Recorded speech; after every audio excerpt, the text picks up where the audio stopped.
Tocal College has been going for just over 50 years now. We currently milk about 260 Holstein cows, producing at the moment around 26-27 litres a cow per day.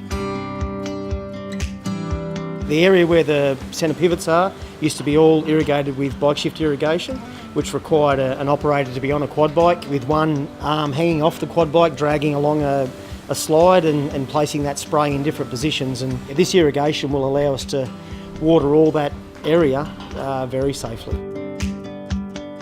The new irrigator will make our use of water far more efficient.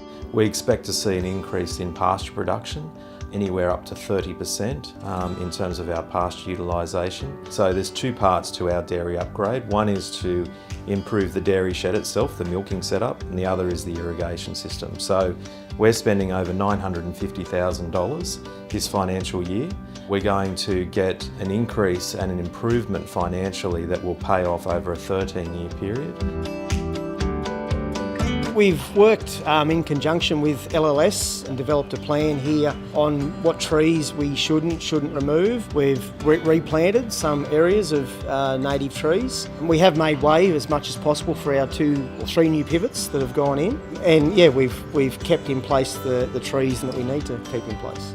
We're in the process of planting 395 trees with more trees to go. So that'll help the environment a lot with what we're doing and it'll help us with cattle in the future, because if we don't look after it, it doesn't look after us.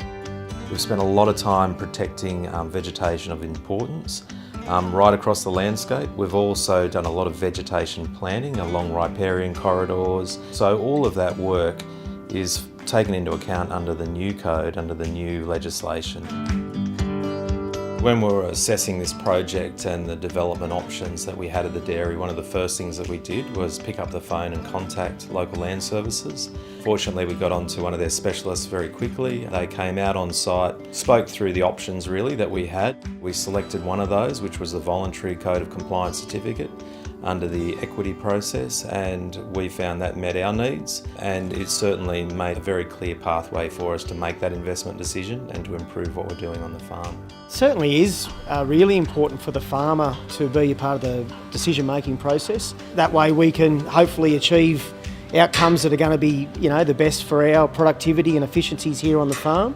They understood the balance that we were trying to achieve between production values and protecting the environment.